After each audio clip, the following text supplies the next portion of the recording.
Okay, folks, this is number 3. We're talking about communication in a series entitled 5 Ways to Stay Engaged with Your Teen. Look, the way that we communicate during the teen years is far different from how we've been communicating during their preteen years. You know, the earlier years, we spend a lot of time teaching. The later years, it's more about training, giving them the opportunity to try out new ways of thinking and communication and relating with one another. So you have to ask the question, how do your kids think that you communicate with them? Now here's the thing that I believe this to be true.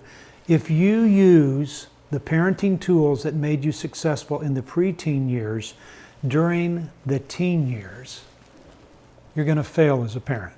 If you communicate during the teen years the way that you were so effectively communicating during the preteen years, you will fail as a parent. And the reason is because their world changes once they reach ages 11 or 12. And so I would ask the question, of your teens, how do you think that I communicate with you? They may come back and say, you're bossy out there. You're always telling me what to do. You're too controlling. Now, they never used to have a problem with that, but they do now, because now they're coming into their own. They're moving to independence. They're moving on to maturity. They're taking on more responsibility, and they're being exposed to more.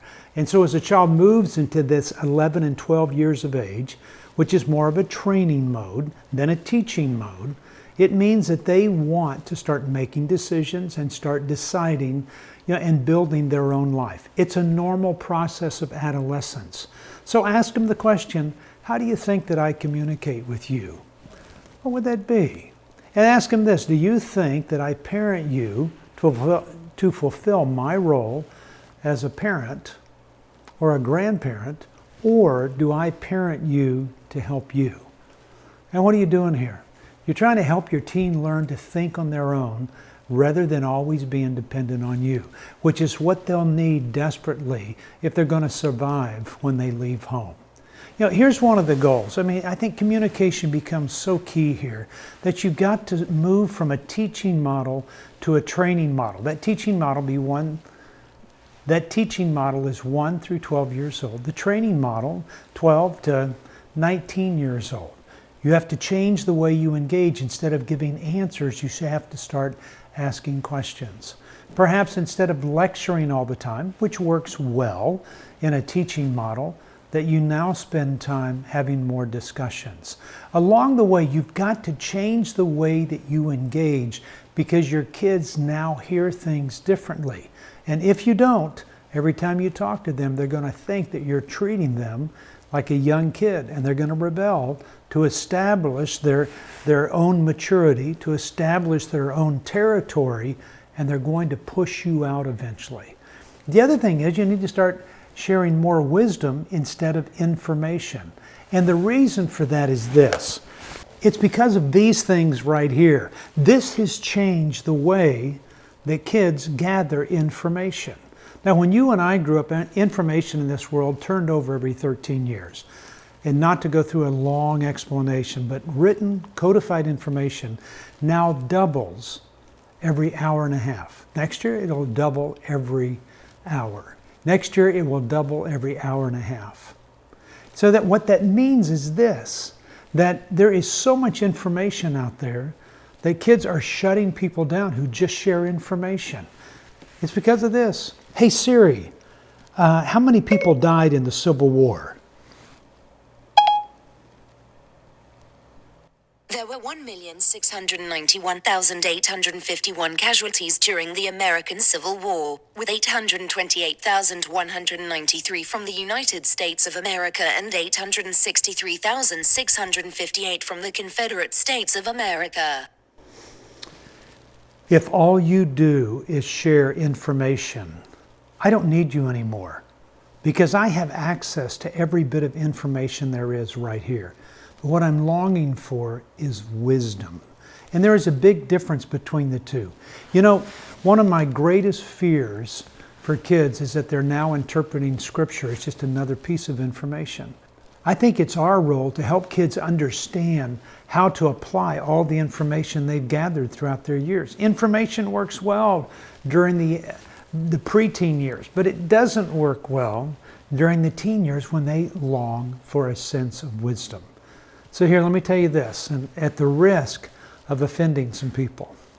Moms, you've got to quit talking so much. And the reason I want you to quit talking so much is that if you're like me, it's like watching certain news programs that just go on and on and on and on and on. And I may agree with everything that's being said, but the problem is I hear so much of it on a repetitive basis that it makes me just want to shut it out. It's kind of like that with Facebook and social networking sites, the bombardment of TV. Sometimes I want things just to stop, to chill out. I just need a break from the intensity of everything around me. When you as a mom tell me what you're going to tell me, then you tell me what you told me. And it's over and over and over because I'm so full of information already. The tendency is I'm going to shut you down. And here's what happens in the midst of that. Kids are bombarded with information in this culture because they have so much of it. And so you've got to move from sharing information to sharing wisdom. But if you don't quit talking all the time, this is what happens. They will shut you out. And every man that's watching this series right now knows this, that any one woman watching this series possesses more wisdom than all the men watching it put together. And what happens is if they shut you down, then those kids, your grandkids, will not get all the wisdom that they desperately need and long for from you. Scripture says that even a fool appears wise when he keeps his mouth shut, that a fool delights in airing his opinion. And it's no surprise. I mean, you have a tendency to want to talk more and more, just like men have a tendency to always want to fix things all the time.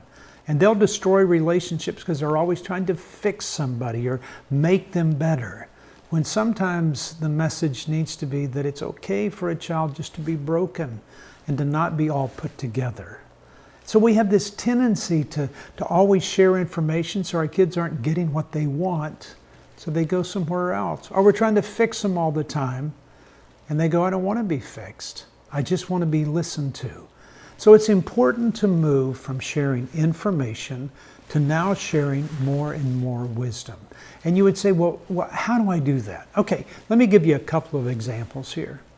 You know, one of those examples would be, let's say your daughter asks you a question about having premarital sex. Okay, I can give them a piece of information and just say, hey, Scripture says don't have sex.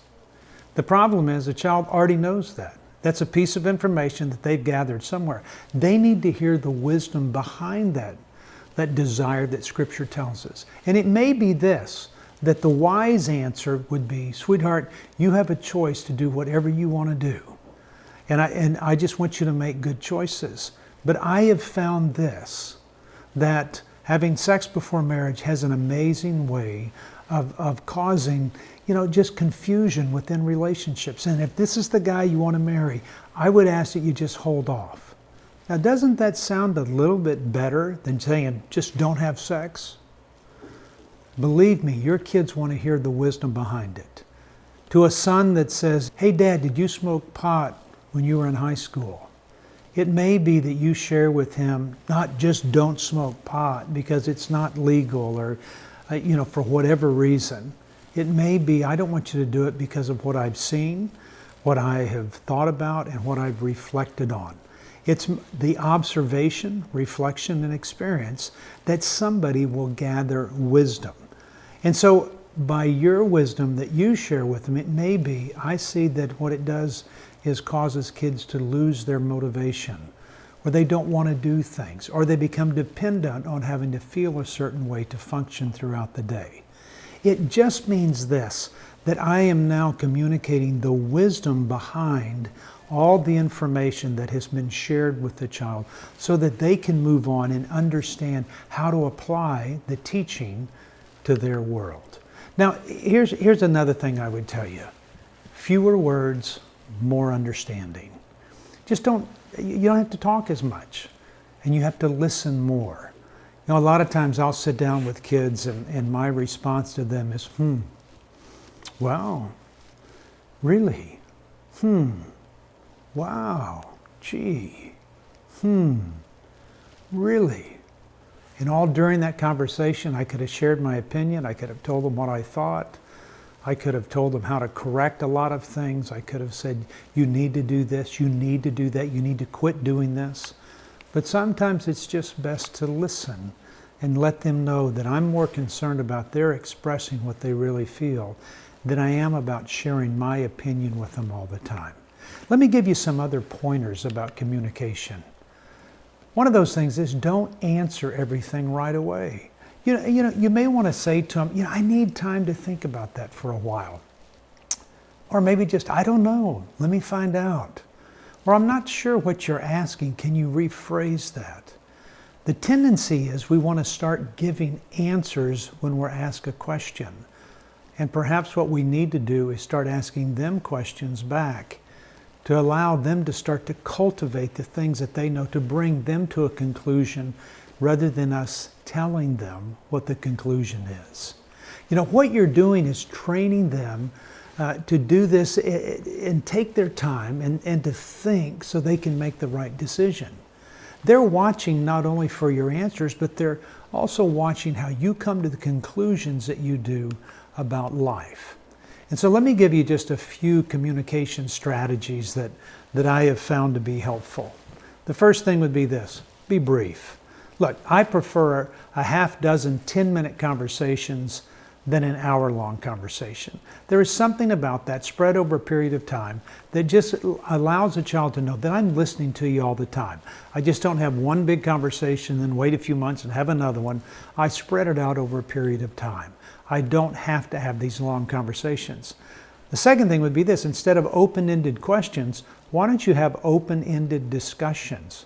Which means this: I'm just going to carry on the same conversation for years to come. It's just going to tag right on to each other, instead of feeling like I have to solve everything in the process.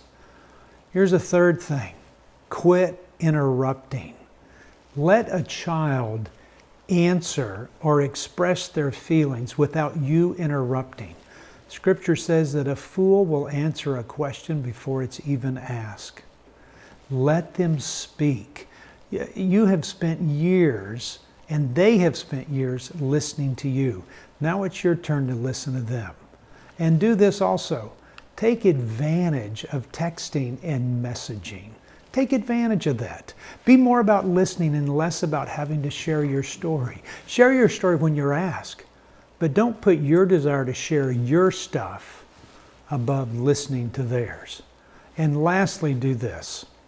While talking has been the primary way to transfer wisdom and information, you'll find in the teen years that your actions speak way louder than the words that you can ever say.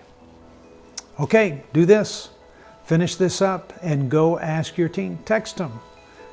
How do we communicate? How can we communicate better? I think you'll see some changes because I know that your kids want to communicate with you.